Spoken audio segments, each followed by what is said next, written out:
बात करते हैं बड़ी खबर के साथ। लोकसभा चुनाव से पहले बीजेपी को बड़ी कामयाबी हासिल हुई है।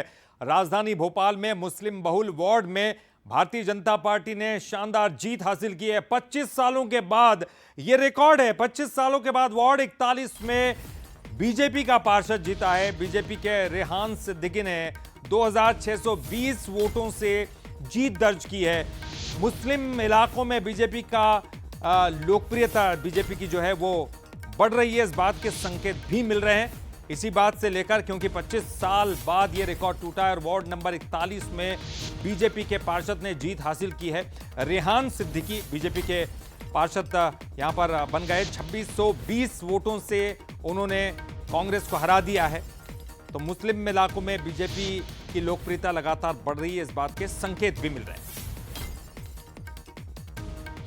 का परचम लहराया है और हमारे देश के यशस्वी प्रधानमंत्री जी का जो नारा है, सबका साथ, सबका विकास, सबका प्रयास, सबका विश्वास, ये उसके प्रति 41 नंबर की जनता का विश्वास है। मुझे बहुत प्रसन्नता है कि 41 नंबर की जनता ने डॉक्टर रेहान को अपना पार्षद चुना है। मैं उनको धन्यवाद देता हूँ।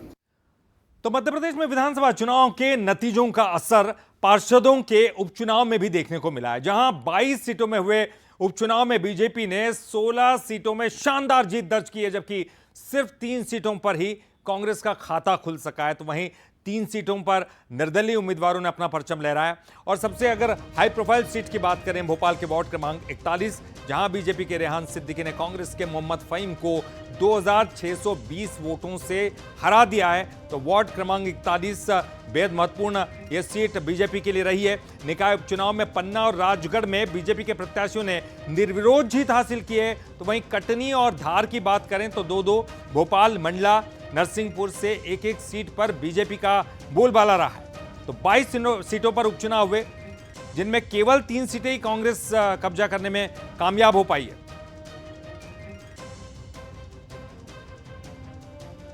चलिए, इस पर ज्यादा जानकारी के लिए हम सीधे रुक करेंगे। हमारे साथ हमारे सहयोगी दीपक द्विवेदी जुड़ गए हैं। दीपक, ये कह दें कि बीजेपी की बल्ले बल्ले, क्योंकि लगातार जो है ये कह रहे थे कि 41 नंबर का जो वार्ड है पिछले 25 सालों से बीजेपी के खाते में कभी भी नहीं गया है, लेकिन इस बार शानदार जीत हासिल की है।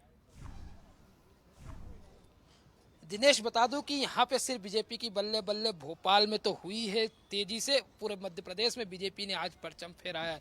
22 में से 16 सीटों पर बीजेपी ने उपचुनाव में जीत हासिल की है। नगरीय निकाय के चुनाव थे, इसके अलावा 3 पर कांग्रेस और 3 पर निर्दलीय आए हैं। सबसे बड़ी जो हाई प्रोफाइल सीट थी वो भोपाल की वार्ड क्रमांक 41 थी, जहां पर 1999 से मोहम्मद सगीर लगातार पार्षद बनते हुए आ रहे थे। वे 2 बार नेता प्रतिपक्ष भी रहे हैं। 25 जुलाई को लंबी बीमारी के चलते उनका निधन हो गया और उसके बाद उपचुनाव होना था और उपचुनाव हुआ और वोटिंग हुई। उसके बाद आज जब रिजल्ट आए तो यह कह सकते हैं कि आगामी लोकसभा चुनाव के पहले जब बीजेपी इस तरीके से एक तरफा प्रचंड बहुमत के साथ नगरीय निकाय चुनावों में अपनी सीट लेकर आती है, तो आप समझ सकते हैं कि लोकसभा चुनाव में इस बार किस तरीके से बीजेपी प्रचंड बहुमत के साथ जीत हासिल करेगी। पर इसके अलावा वोट शेयर में अब मुस्लिम वोट भी बीजेपी की ओर झुकाव रखने लगा है, क्योंकि जिस तरीके से वार्ड 41 के मुस्लिम वोट बीजेपी के पक्ष में पड़े हैं और 2620 पार्षद के चुनाव में इतने बड़े आंकड़े से जीतना बड़ी बात होती है। और जो कांग्रेस के मोहम्मद फहीम थे उन्हें मात दी गई है। तो यह कह सकते हैं कि कांग्रेस के जबड़े से एक और उपचुनाव में नगरीय निकाय की सीट बीजेपी छुड़ा कर लेकर आई है। और इसी के साथ अब मुस्लिम समुदाय में भी बीजेपी की लोकप्रियता बढ़ते हुए नजर आ रही है, जिसका फायदा लोकसभा में देखने को जरूर मिलेगा और बीजेपी के वोट शेयर में बढ़ोतरी भी जरूर होगी। दिनेश, दीपक, बहुत बहुत शुक्रिया आपका इस पूरी जानकारी के लिए। तो बीजेपी की लोकप्रियता मुस्लिम इलाकों में भी बढ़ती जा रही है और ये खास बात है बीजेपी के लिए।